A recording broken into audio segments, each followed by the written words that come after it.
ठाणम आगम में कहा गया है, अठ विधा वयण विभक्ति पन्नता तंजहा संगहिणी कहा निर्देशे पढ़मा होती वित्तिया उव एषणे ततिया करणम मिकता च उत्थि संपदावणे पंचमीय अवदाने छठी सस्सामि वादने सप्तमी सन्निहानत्थे अष्टमी आमंत्रणी भवे। तत्थ पढ़मा विभक्ति निर्देशे सो इमो अहं वत्ति वित्तिया उन उव एसे भण कुण व इमं व तम वत्ति तत्या करणम मिकया नीतं व कतं व तेन व मएवा हंदे नमो साहाये हवति च उत्थि पदानम्मि अवने गिन्न सुतत्तो इत्तोत्ति वा पंचमी अवादाने छठी तस्य इमस्य वा गतस्य वा सामि संबंधे हव पुन सप्तमी तमिमम्मि आहार काल भावेय आमंत्रणी भवे अष्टमी ऊजह हे जुवानत्ति। शास्त्रकार ने मानो कि एक व्याकरण की बात बताई है। किसी भी भाषा का एक प्राण तत्व व्याकरण होती है। व्याकरण का ज्ञान नहीं है तो भाषा के प्रयोग में गलती भी हो सकती है। हो सकता है व्याकरण में रस नहीं होता, अलूणी शिला का लेहन करना, रस भले न हो परंतु भाषाई ज्ञान के लिए व्याकरण बहुत आधारभूत और महत्वपूर्ण होती है। शास्त्रकार ने विभक्ति के बारे में बताया है कि वचन विभक्ति के 8 प्रकार हैं। विभक्ति संस्कृत में तो बहुत हमारे संत लोग कईयों को याद होगा। विभक्तियां जिन्ह जिनऊ जिनाह प्रथमा, जिनम जिनऊ जिनान द्वितीया, जिनेन जिनाभ्याम जिनई तृतीया, जिनाय जिनाभ्याम जिनेभ्यः चतुर्थी, जिनात जिनाभ्याम जिनेभ्यः पंचमी, जिनस्य जिनयोः जिनानाम षष्ठी, जिने जिनयोः जिनेषु सप्तमी, हे जिन हे जिनऊ हे जिनाह संबोधन या अष्टमी कर दे। तो यह बात शास्त्र में बताई है कि वचन विभक्ति के 8 प्रकार हैं। प्रथमा, द्वितीया, तृतीया, चतुर्थी, पंचमी, षष्ठी, सप्तमी और यह संबोधन है जिसे अष्टमी विभक्ति कहा गया है। अब यहाँ बताया गया है कि प्रथमा विभक्ति कहाँ करना। तो शास्त्रकार कहते हैं निर्देशे, निर्देश में प्रथमा विभक्ति होती है। कि निर्देश में कैसे? वह, यह, वे, किताब, यह निर्देश, मैं, तुम, यह सारा प्रथमा विभक्ति का है। स गच्छति या स प्रथमा, त्वम गच्छसि या त्वम प्रथमा है। इदम पुस्तकम विद्यते, यह पुस्तकम प्रथमा हो गई। तो निर्देश करना किसी का, यह प्रथमा विभक्ति उसमें हो जाती है। वह है, यह है, तुम, मैं आदि आदि। द्वितीया विभक्ति उपदेश में होती है। उपदेश में कैसे? उसको बोल दो, इसको यहां से उठाओ, या इसको, उसको, तुमको, यह द्वितीया विभक्ति का काम है। मैंने उसको ऐसा कहा था, उसको, यह द्वितीया विभक्ति हो गई। अहम तम, कथितवान, मैंने उसको, अहम ग्रामम गतवान, मैं गांव गया, या ग्रामम गांव को गया, या पुस्तक को लाओ, या पुस्तक यह द्वितीया विभक्ति का हो गया। यानी कर्म में गुण नाम से यहाँ कहा गया उपदेश में निर्देश दे कि यह काम करो, इस काम को करो, इस काम को, यह द्वितीया विभक्ति का हो गया। तृतीया करणमिकया, तृतीया विभक्ति करण में होती है। करण यानी एक साधन कि यह सामान सकट से लाया गया है, छकड़े से लाया गया है, यह सामान वाहन से लाया गया है, चाकू से सब्जी को काटा है, जो साधन बनता है, से योग उस से, यह करण कहलाता है। इसमें तृतीया विभक्ति होती है। वाहनेन से अत्र समायात, यह वाहन से यहां आया है, यह साधन हो गया, तो यह तृतीया विभक्ति हो गई।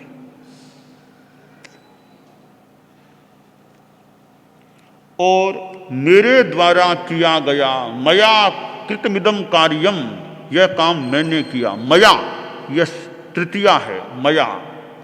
त्वया किम कथ्यते, तुम क्या कह रही हो, त्वया यह तृतीया विभक्ति हो गई। चतुर्थी विभक्ति कहाँ होती है? प्रदान, संप्रदान में।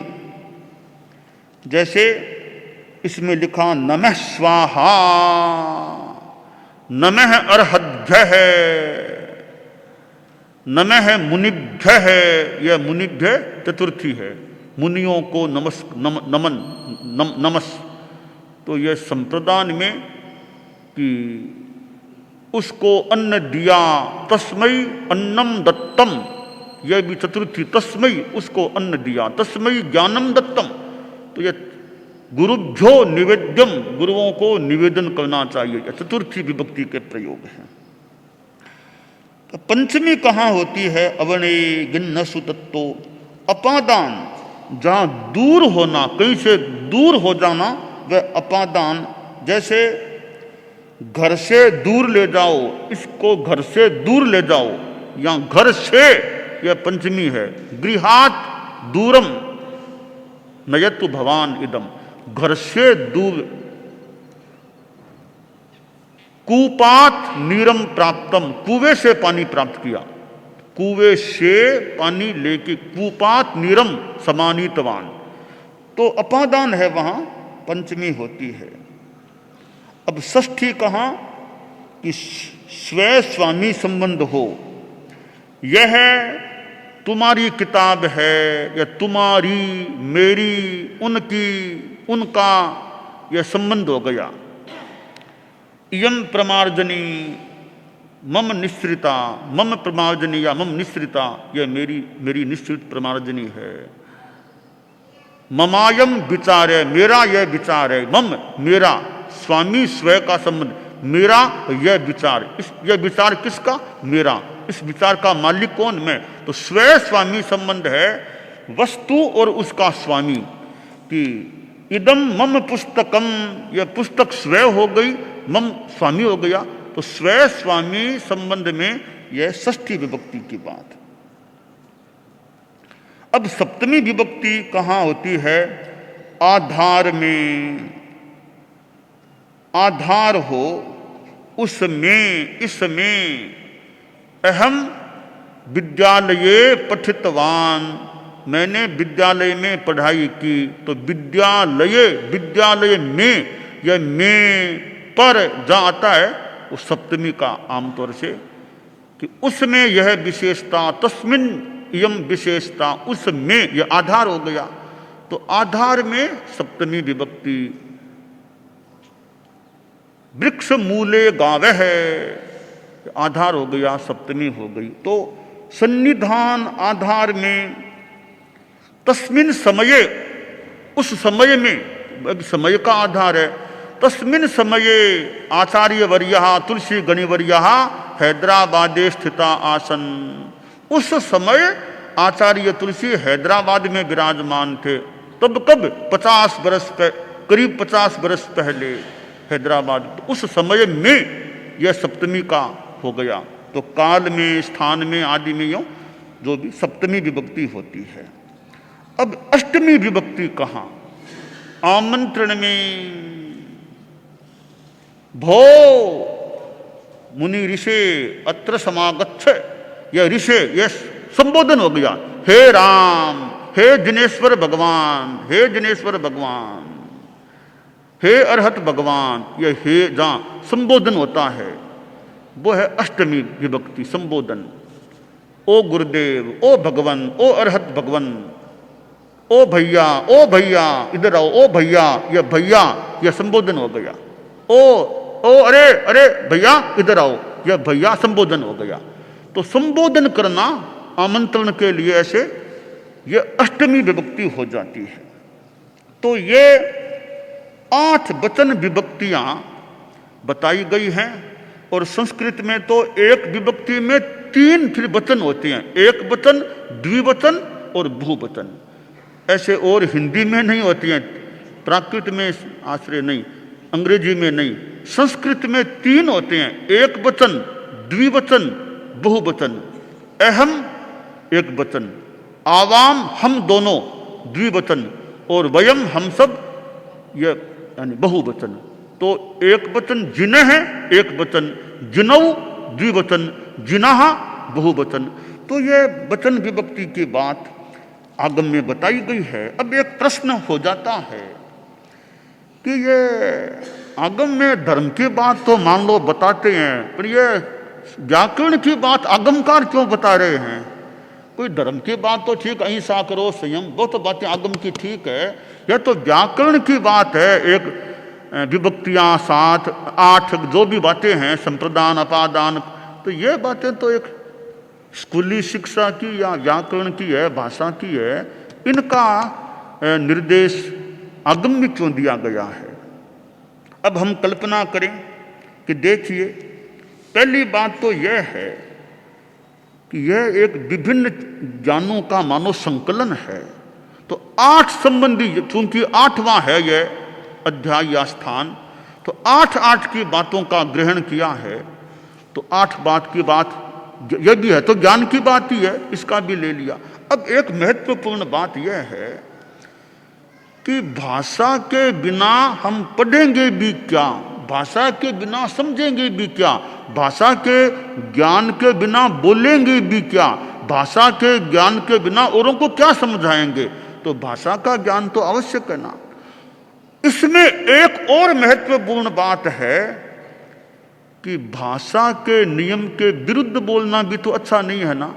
अगर भाषा के जो नियम हैं हम उनके विपरीत कोई बात लिख देंगे तो पढ़ने वाला कितना क्या समझेगा, सुनने वाला कितना क्या ठीक समझेगा। तो तुमको व्याख्यान भी तो देना होता है, कथा करते हो, भाषण तुम साधु लोग भी करते हो, तो तुमको यह सामान्य व्याकरण का ज्ञान भी तो हमें होना चाहिए ना, भी क्या बोलना है। अब ऐसे वैसे बिना व्याकरण के नियमों के बोल देंगे तो लोग भी पूरा नहीं समझ पाए, लोग भी सोचेंगे कि इनको तो कोई ज्ञान ही नहीं है, क्या इनका व्याख्यान सुने। तो व्याकरण का भी एक सामान्य ज्ञान तो वक्ता को जिस भाषा में बोले उस भाषा का व्याकरण का ज्ञान भी होना चाहिए, क्योंकि व्याकरण के ज्ञान के बिना वो एक तो भाषा में अधिकार तो होना बड़ा मुश्किल है, और व्याकरण का ज्ञान है तो हमारा लेखन शुद्ध हो सकता है, हमारी भाषा, शब्दों का उच्चारण, भाषण है वो व्याकरण के नियमों के अनुकूल हो सकता है। इसलिए व्याकरण का ज्ञान जिस भाषा को काम में लेना है उस भाषा के व्याकरण का ज्ञान हो तो बढ़िया रहता है, भाषा गलत होने से बच सकती है। संस्कृत में कहा गया, यद्यपि बहुनाधीशे तथापि पठपुत्र व्याकरणम स्वजनः स्वजनो माभूत सकलम सकलम सकृत सकृत। एक पिता ने अपने पुत्र को शिक्षा दी कि बेटा तुम्हारी पढ़ने में ज़्यादा रुचि अगर न हो और ज़्यादा भले मत पढ़ना, पर व्याकरण को तुम जरूर पढ़ लेना, व्याकरण का ज्ञान कर लेना। क्योंकि व्याकरण के बिना, एक जगह कहा गया है, बिना व्याकरणे नान्ध है। व्याकरण के बिना भाषा जगत में आदमी अंधा है। व्याकरण का ज्ञान नहीं तो वो अंधा है, भाषा के संदर्भ की बात। तो पिता बोला कि व्याकरण को जरूर तुम पढ़ लेना। क्यों? कि व्याकरण के बिना गड़बड़ी हो सकती है। स्वजन है स्वजनो माँ भूत। आप देखिए, एक शब्द है स्वजन, दंत्य से, श्रोता वाला से दंत्य, स्वजन। दूसरा शब्द स्वजन, तालव्य से, शंकर वाला से, स्वजन। अब थोड़ा सा फर्क है, से का फर्क है, अर्थ में कितना बड़ा अंतर हो जाएगा। स्वजन आत्मीय लोग, कुटुंबी आत्मीय लोग, स्वजन कुत्ते, कुत्ते, कितना फर्क पड़ गया। तो व्याकरण का ज्ञान न हो तो लिखना तो सरोते वाला दंत्य से लिख दिया, तालव्य शंकर वाला से, तो अर्थ गलत हो जाएगा। और सकलम, सकलम, एक सकल दंत्य, एक सकल तालव्य, अर्थ में अंतर है। सकल समस्त, सकल टुकड़ा, ऐसे फिर सकृत, सकृत एक बार, और खैर। तो व्याकरण के बिना गड़बड़ हो सकती है। क्षीर समुद्र है, क्षार समुद्र, थोड़ा सा आंकड़ी का फर्क पड़ गया। क्षीर समुद्र, क्षार समुद्र, कहां तो दूध का समुद्र, कहां खारा समुद्र। तो इसलिए व्याकरण का नॉलेज, ज्ञान होना अच्छा रहता है। और उसके बिना साधु के लिए धर्म के उपदेश में भी कठिनाई आ सकती है। तो शास्त्रकार ने यह एक ज्ञान दिया है कि 8 विभक्तियां होती है, किसका कहां प्रयोग करना, यह भी निर्देश, कहां प्रयोग होता है या होना, यह भी निर्देश दे दिया कि प्रथमा कहां लगाना, द्वितीया कहां लगाना। एक संक्षेप में छोटा सा एक व्याकरण का बोध शास्त्रकार ने दे दिया है। अब देखिए, व्याकरण का ज्ञान होने से कितना, एक ब्राह्मण का बेटा था, थोड़ा गरीब था, थोड़ा संस्कृत का तो जानकार था पर गरीब था। तो किसी ने कहा, रे राजा के पास जाओ, कोई राजा दयालु है, कृपा कर देगा तो तुम्हारा जीवन का कल्याण हो जाएगा, रुपया सब आर्थिक व्यवस्था कर देगा। तुम संस्कृत जानते हो, कहाँ संस्कृत कुछ तो पढ़ी है कि तरीके से बात करना संस्कृत की, राजा भी संस्कृत का प्रेमी है, तो तुम्हारी बात से राजी हो जाएगा तो दक्षिणा कुछ दे देगा। वह ब्राह्मण का बेटा गया, राजमहल के पास गया, साधारण से कपड़े थे। तो द्वारपाल वो खड़ा था, कहा जी मैं राजा से मिलना चाहता हूँ। क्यों, कौन है आप, क्यों मिलना चाहते हैं? साहब राजा जी को इतना सा बोल देना कि एक लोकनाथ आया है, आप इतना सा बोल देना, एक लोकनाथ आया है और दूसरे लोकनाथ से मिलना चाहता है, एक लोकनाथ दूसरे लोकनाथ से मिलना चाहता है, इतना सा बोल दो। द्वारपाल गया कि महाराज वो एक कोई लड़का है, थोड़ा है तो कपड़े भी ऐसे ही हैं, पर उसने संदेश भेजा है कि राजा को बता दो एक लोकनाथ आया है दूसरे लोकनाथ से मिलने के लिए। तो राजा थोड़ा संस्कृत का जानकार था, कि ठीक है उसको मेरे पास आने दो। तो वो युवक ब्राह्मण का बेटा आया राजा के सामने, थोड़ा संस्कृत में बोला, वो बोले कवि की बात मान ले। अहंच त्वंच राजेंद्र लोकनाथा बुभावती बहुब्रीहि रहम राजन षष्ठी तत्पुरुषो भवान, षष्ठी तत्पुरुषो भवान। कि महाराज मैं लोकनाथ हूं। राजा थोड़ा चौंका कि क्या लोकनाथ, खुद को लोकनाथ कहता है, अंधाता मैं लोकनाथ हूं। और आप भी लोकनाथ हैं, हम दोनों लोकनाथ हैं। एक लोकनाथ अपने मित्र समान समकक्ष लोकनाथ से आज मिलने के लिए आया है। लोकनाथ राजा थोड़ा चौंका सा था, वो तब यह बोला कि अहम च त्वंच राजेंद्र लोकनाथा बुभावती, कि महाराज मैं और आप दोनों लोकनाथ हैं। राजा संस्कृत के ज्ञान से समझ गया था। आगे इसने भी स्पष्ट कर दिया कि महाराज दोनों ही लोकनाथ हैं, दोनों के लिए एक ही शब्द है लोकनाथ। लोकनाथ पर अंतर बहुत है। अब यहां व्याकरण की बात आ रही है, यहां वो व्याकरण की बात है। बहुब्रीहि रहम राजन षष्ठी तत्पुरुषो भवान। समास एक व्याकरण में एक अंग है समास। तो संस्कृत में 6 प्रकार हैं समास के, अव्ययी भाव, तत्पुरुष, बहुब्रीहि, द्वंद्व, द्विगु, कर्मधारय। तो 2 समास हैं, बहुब्रीहि और तत्पुरुष।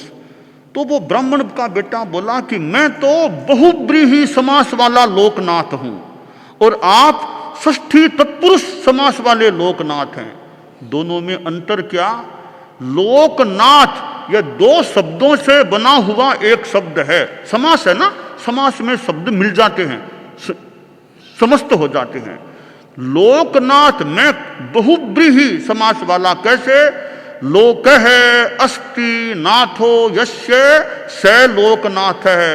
लोक दुनिया जिसकी नाथ है, जिनसे मांग मांग से खाता हूं, दुनिया जिसकी नाथ है, लोक जिसके नाथ हैं वो आदमी लोकनाथ। लोक जिसके नाथ हैं वो लोकनाथ। तो मैं तो बहुब्रीहि वाला, आप हो षष्ठी तत्पुरुष वाले। कैसे? लोकस्य नाथ है इति लोकनाथ है। लोक के नाथ, लोगों के नाथ वो आप तो लोगों के नाथ हैं, लोग मेरे नाथ हैं तो दोनों लोकनाथ, पर अंतर बहुत है।